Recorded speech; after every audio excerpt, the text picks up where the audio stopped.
model at the Nobel lecture. I called it toxic sludge. This brings out the worst of humanity. They don't connect us, they divide us.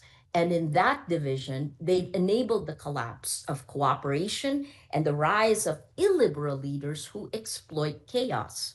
As of last year, VDEM pointed out that 72% of the world is now under authoritarian rule.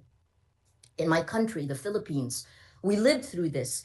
Disinformation enabled a brutal drug war. It attacked journalists. When I was first arrested in 2019, our top newspaper's headline adapted the Martin Niemöller quote, right? The headline was, "First, they came for the journalists. We don't know what happened next." Well, today, I've won 10 of the 11 criminal charges, the cases filed against me. I joke that the Philippines has now moved from hell to purgatory, and many of you in the West are now moving to hell. Because what happened in my country didn't stay there. That playbook has spread across the world. Last week in Davos, Canada's Prime Minister Mark Carney said this best. We are in the middle of a rupture, not a transition. The old order is not coming back, and that rupture was accelerated by the destruction of our public information ecosystem. We can't solve problems we can't agree exist. We can't cooperate across borders when we can't share the same facts. Now add generative AI, the chatbots that threaten to accelerate this chaos exponentially, floods of synthetic disinformation at near zero cost, AI slop victimizing millions in scams, supercharging the dysfunction in our information ecosystem. Oh, yes, and killing our environment because of the resources it needs to run. But we're witnessing something more dangerous, the fusion of state power with the tech oligarchy. The men who control the platforms that shape what billions believe have merged with the men who control governments and militaries. Might makes right is the new operating principle, and they have the tools to manufacture consent or to simply drown out dissent. Just last week, the Nerve released research on how controlling the information ecosystem cements power. The title is Narrative Warfare and the Breakdown of Reality. It showed how, in less than a year, what started as a meme became state policy and then kinetic reality in Venezuela. It shows a three-stage funnel. Narrative warfare fragments the shared reality, enabling the dismantling of institutions, clearing the path for corruption and kleptocracy. What happened in Venezuela? Greenland threatened, Minneapolis militarized, wars multiplying, not ending. This is what becomes possible when the battle for information integrity is lost. And while this happens, the clock keeps ticking. Nuclear arsenals grow while arms control collapses. Climate records shatter while the US wages war on renewable energy. The very cooperation we need to survive on AI, on pandemics, on the planet becomes impossible. 85 seconds to midnight. It is ticking, but it can be turned back. Can't leave you depressed. Now is the time to act, right? We need technology platforms redesigned around human rights, not engagement metrics. We need journalism funded as critical infrastructure. We need AI governance that prioritizes safety over speed. And we need middle powers, civil society, and citizens acting together because, as Canada pointed out, if we're not at the table, we're on the menu. Information integrity is the mother of all battles because you can't run democracy on a corrupted operating system. You can't turn back the doomsday clock when half the world doesn't believe these problems even exist. But each of you watching, what can you do? You can do a lot because narrative warfare targets the cellular level of a democracy. That's each of us, the citizens. We think three buckets: technology, journalism, and community. We need to demand better from these extractive and predatory tech companies and join public interest tech like our Matrix Protocol chat app. It's open source, federated, end to end encrypted. Support independent journalism and build communities of action. At the worst of times, we in Rappler turned to our communities. Our citizens demanded better. And today, the reporting of journalists in the Philippines, working with civil society, has helped put our former president, the guy who tried to put me in jail, Rodrigo Duterte, he's now in jail at The Hague, facing charges of crimes against humanity. It took a whole of society approach. The destruction has happened. We're standing on the rubble of the world that was. Now it's time to create, to build the world we want that is more compassionate, more equal, more sustainable. 85 seconds to midnight. The question now is not whether we can, the question is whether you will. What are you willing to sacrifice for the truth? Because the time to act is now. Thank you.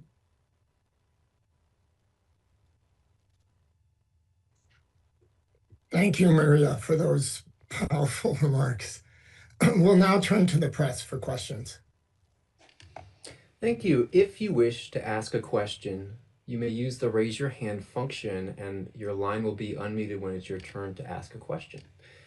As a reminder, the Q&A period is for reporters only. If you're having issues with your own audio or the raise hand function, you can use the text-based Q&A box and we'll do our best to get to all the questions. Okay, let's take our first question from Sean Tandon at AFP. Sean, please unmute yourself. Hi there, can you hear me? Yes.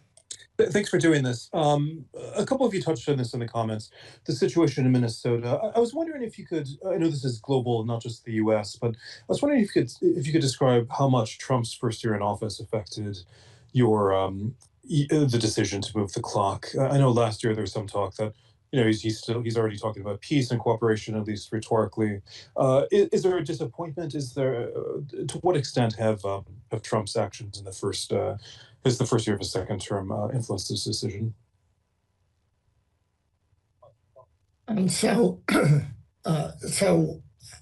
As we've discussed, there are many things that go into the setting of the clock, many different issues.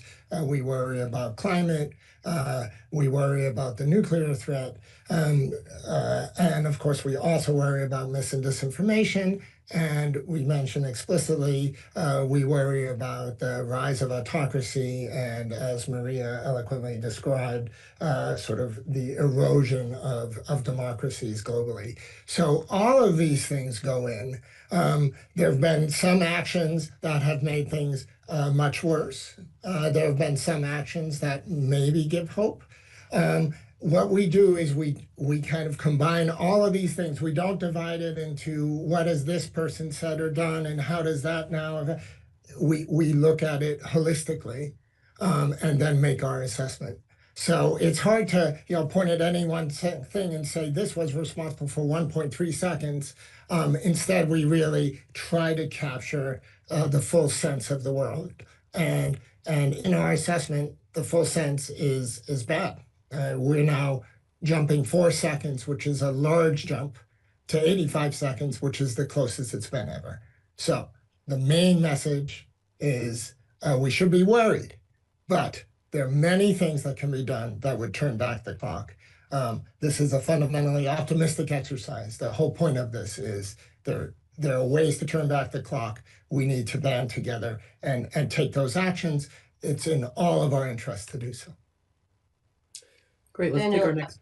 Oh, sorry. Daniel, if I might add, I think in terms of specific actions that we've seen from President Trump, he's repeatedly claimed humanity, and that's rhetoric that we can get behind. The problem is that rhetoric has not matched actions at all. He is in fact actively frittering away half a century worth of arms control efforts to keep stability between the two largest nuclear armed nations in the world. He's been attacking the tools and technologies that can help us manage climate change, attacking science and academia, the very people who will help us find these solutions. So obviously, actions of this administration have affected the clock, but the Doomsday Clock is about global risks. And what we've seen around the world is an egregious failure in leadership. No matter the government, a shift towards neo-imperialism, an Orwellian approach to governance will only serve to push the clock towards midnight. Great, and just taking a question that seems like a good follow-up in the Q&A box, how would the Trump administration actually go about negotiating a new deal with Russia to maintain current nuclear limits or further reduce both countries' nuclear weapons? John? Sure. So I don't want to make it sound like this is simple, but this is a piece of low-hanging fruit that the Trump administration should have seized months ago. Vladimir Putin, president of Russia, said that it would be a good idea for the United States and Russia to extend the limits under New START, which would allow each country no more than 1,550 nuclear weapons. Trump at the time says, sounds like a good idea. And then there was no staff work. There was nobody tasked to actually go and talk to the Russians about this. When Vladimir Putin and Trump met in Alaska, it didn't even come up. So to be frank, they could agree tomorrow. They could pick up the phone and say, let's just agree politically, we will keep this number and we will exchange data every 6 months as we did under the New START Treaty until Russia stopped complying in 2023 to give our intelligence communities the means to verify that information. That would be a basic requirement to move this in the right direction, and it could be done today. Then there are people in the United States government, some of whom haven't been fired, who know how to negotiate these agreements, who know how to verify these agreements, and they should be sent to tasked to work with the Russians every single day until we come up with a new text. It could be at 1,500 weapons, could be at 1,200 weapons, could be at 1,700 weapons, but there needs to be some predictability in how many weapons the United States and Russia will deploy, and then to begin to engage China on the same thing. The reality is, under multiple administrations before Trump, this was the daily work of government and national security, and under Donald Trump, it has ceased. There are no smart people dedicated to protecting the United States working this problem, engaged with our adversaries to try to reduce this danger. And that's what has to change. Great, let's take our next question from the Q&A box. How big of a concern are nuclear weapons in space and a military space race? Steve, you want to take that one? Yes, well, I do think this is a serious concern. And there's rapid technological change in space. The US is now launching more satellites every week than we launched every year 20 years ago. Some of those satellites, like Starlink, are being used to support military operations, such as operations in Ukraine. Russia and China have taken notice of that and have talked about how they might disable those satellites as the first act or an early act of war. And because there are so many Starlink satellites, perhaps one of the only ways to disable the whole constellation would be with a nuclear explosion. These concerns also relate to Golden Dome and President Trump's plan to put interceptors in space.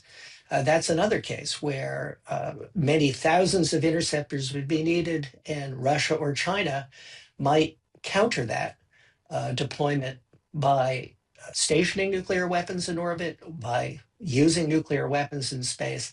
So I do think this is a serious concern that has to be confronted. Okay, let's move along to our next question. It's from Barnaby Naburka from the Interwire News Agency. Barnaby, go ahead and unmute yourself. Barnaby, we can't hear you yet. Can you hear me? Yes, we can hear you now. Thank you. Hello, everybody. I have a question regarding autonomous weapon systems. The next generation of fighter jets, tanks and vessels are being manufactured with similar technology to what we've seen with drones. So it's not just in terms of navigation and target acquisition, but even firing now is possible via artificial intelligence on board these weapon systems. And now I'd like to ask if the board is concerned by this trend and if they feel that the delegation of firing to algorithms is a potential risk with nuclear weapons now being involved. The short answer is definitely yes, we're concerned. Maybe, Steve, do you want to give a longer answer? Well, the concerns about the reliability and transparency and the understandability of AI algorithms is well known, well identified, and that's particularly acute when the US, China, and other countries are racing to incorporate algorithms into autonomous weapons that would use these algorithms to automatically identify and target forces on the ground. And rather than try to impose some guardrails on this, countries are rather racing to develop and deploy these capabilities. So I think we do have to be very concerned about their reliability, trustworthiness in actual use. Thank you. Let's go to our next question from the Q&A box. With the US leaving the Paris Agreement, how do you expect the collaboration against climate change to shift? Inez. I think I agree. It's the last three COPs, Conference of Parties, have not focused on emissions. They focused on adaptation and justice, which are all very important. Here the private sector has been working independent of the government. Green technologies are mature and economical, and there's a lot of work in the private sector to transition. And it is much easier to use, for example, to plug in a car than to wait in line for the gas station. So there's lots of things that are happening which will drive the government into action. And I hope that the grassroots or the private sector and the governments can work together to see that it is a win-win for all if we go in the renewable energy and not rely on fossil fuels. Thank you. Moving along, another Q&A box question. In terms of biological threats, what are the top factors that affected your assessment, and are we prepared for another pandemic? Oh, sure. Yes. In terms of the top factors, I would say we were looking at the offensive biological weapons programs that are currently possessed by Russia and North Korea, and the suspicion that other countries have those as well, number one. We were looking at the rate of increase in numbers of high-level laboratories all throughout the world, working with very dangerous pathogens and not necessarily putting in all the safety and security requirements that would be needed to do that. Thirdly, we were looking at the continued movement of diseases throughout the world, creating pandemics. It's been quite some time now where we've just been dealing with anywhere from 7 to 10 pandemics at once throughout the world. And then fourthly, as Daniel said earlier, we are looking at increased emphasis on high-level biology to synthesize organisms, to modify organisms, and to create what is now known as mirror life, which has DNA that goes the opposite direction and would be very toxic to all life here on the planet and could destroy it all. We made that assessment, taking all those things into consideration, and move forward with our determination of what the risk would be. And if I could also just add, there is the concern that artificial intelligence could be used to design novel pathogens. Mm-hmm. All right, going to our next question. It comes from Julia Levy at Northwestern University Medill Climate Change News. Julia, go ahead and unmute yourself. Hi, can you hear me? Yes. Perfect. Thank you so much for speaking with us today. My question is, how in particular can young people mobilize and educate themselves against these threats, such as you mentioned, misinformation, AI, and the coming threats of climate change? And do you have any advice for those who might feel disillusioned to find awareness for these threats or even to start to enact that change? Maria, do you want to start on that? Yeah.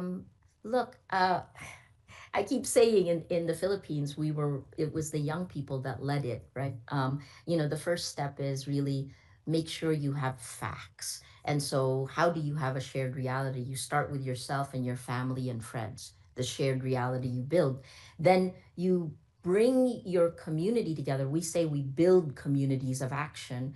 The third phase may be to begin working on your leaders. If you're here in America, for sure you should be doing that. And what does civic engagement look like in today's day and age? I also would shift away from the word misinformation. I think that's something that tech lobby has done a lot to. The problem is disinformation when someone is trying to change the facts. I guess the last part is that the idealism. That's incredibly important at this point in time because this is a moment to create. And I think that's also incredibly empowering for young people. I want to echo that last point that Maria made, which is, this is a very complicated range of threats. But what that means is that there are many different ways to have impact. And the question of how you engage with these threats on a personal level, that's a deeply personal question. And it depends on your skills and your interests. And if you're an artist, you can make art that is related to this, or scientists can work on the threats and find ways to mitigate, or whatever it is you do, try to bring this on board. These threats impact us all, and find ways carrying that forward and turning that into action is exactly what we need. And it's sort of this next generation, especially. It's their creativity and their passion that's going to help address these threats and carry us through our future.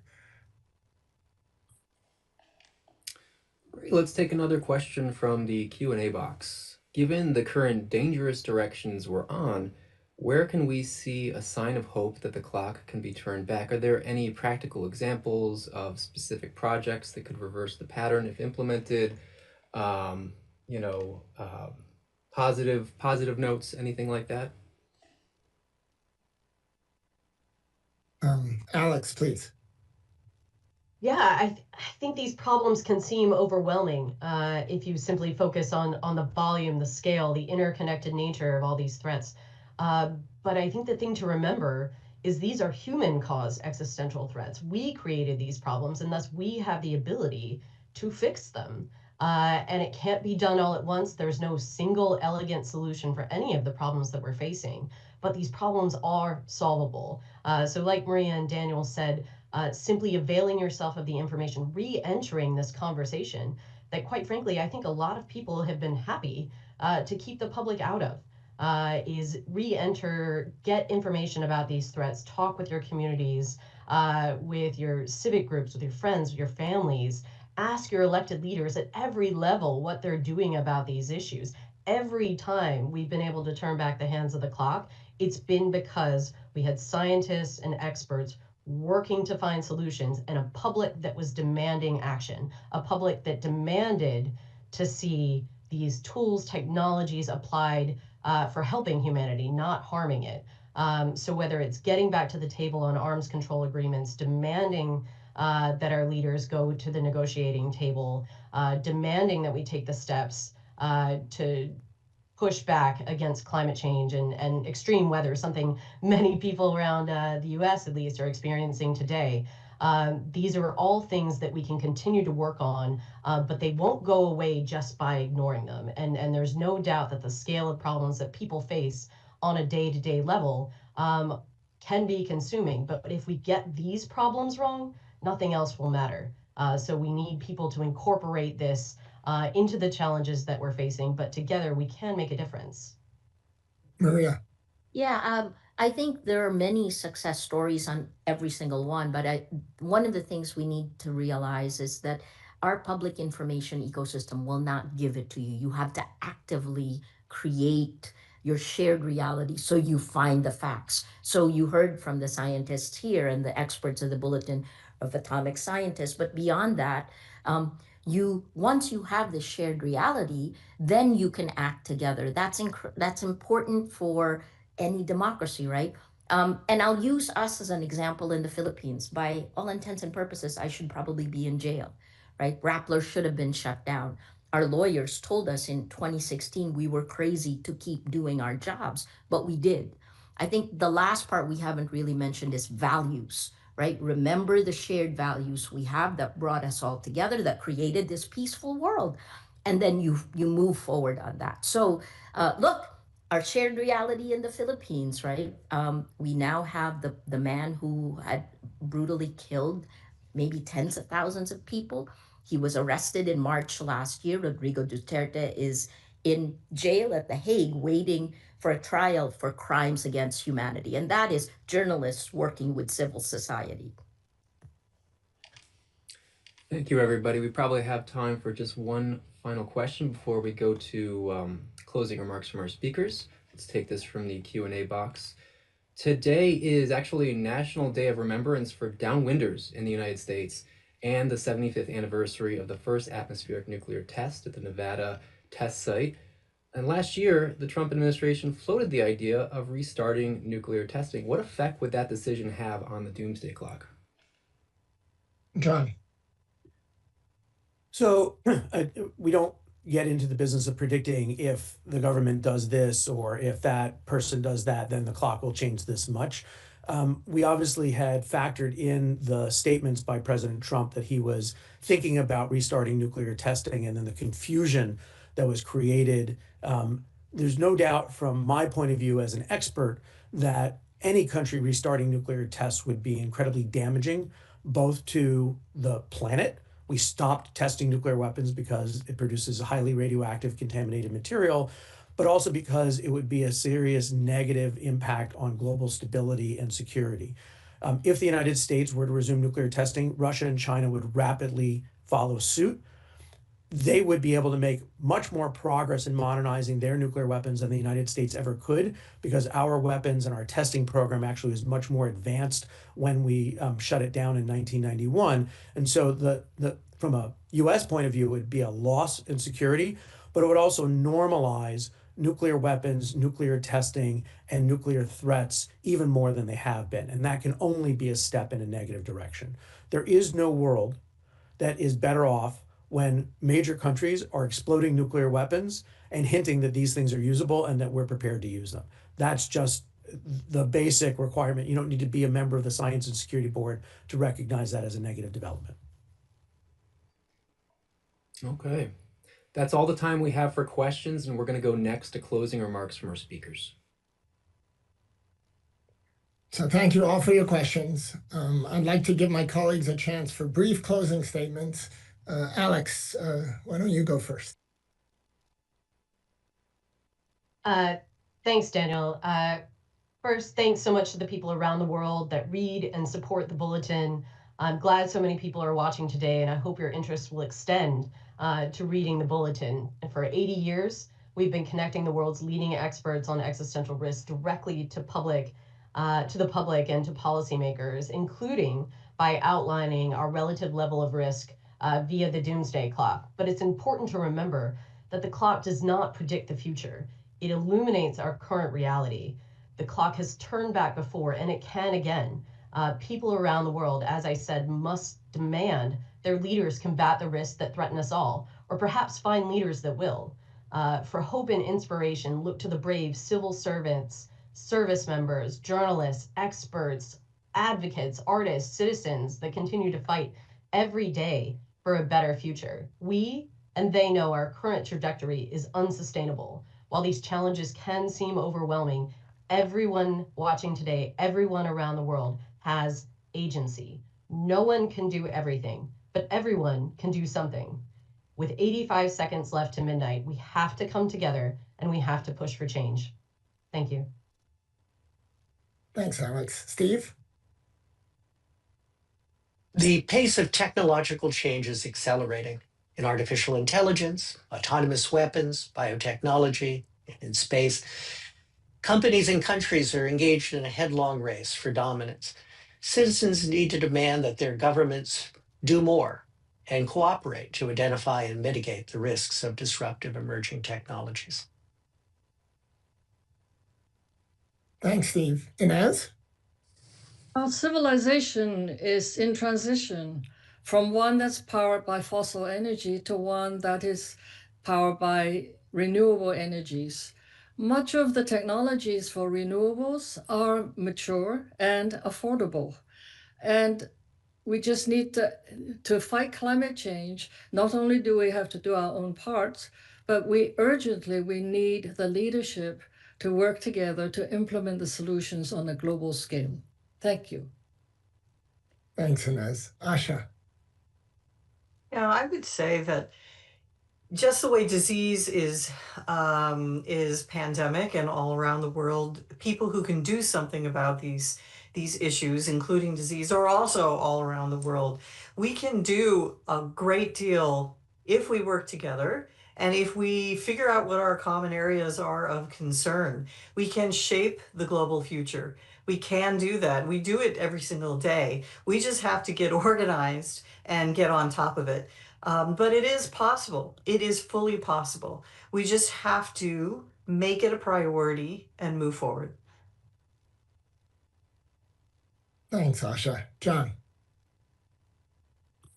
We've talked about how overwhelming all of these threats can seem and how it can lead people just to tune out. Too big a problem. I just can't solve it.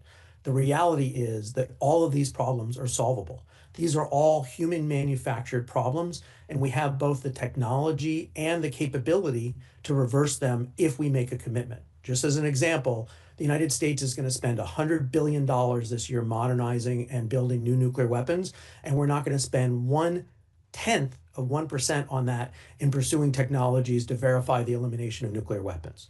My old boss, Joe Biden, used to say, show me your budget and I'll tell you what you care about. We're just not trying. And the people need to demand that the public effort, that the government's efforts are sufficient to address the threats that we face. Thanks, John. Maria? Information integrity, knowing the difference between fact and fiction, that is the mother of all battles. Shared facts are the operating system of collective action, and that system has been corrupted. The threats you heard today, nuclear, climate, biological, technological, none of this can be solved by nations running on separate, incompatible realities. So we fix the operating system and we restore the possibility of cooperation. That is where hope lives. That's where my hope lives. That's where we must fight. Thanks, Maria. The Doomsday Clock is now the closest it has ever been to midnight. That is the bad news. The good news is that we are fully capable of turning back the clock. The clock has moved away from midnight in the past, and it could and must do so again in the future. The tools needed to reduce these existential threats exist. What we lack is international cooperation, political courage, and a global citizen call to action. Every person everywhere has a stake in addressing these threats. To those of you around the world viewing today, let's use the coming year to turn back the hands of the Doomsday Clock. On behalf of the Bulletin of the Atomic Scientists, I thank you all for your time and your attention. We are adjourned.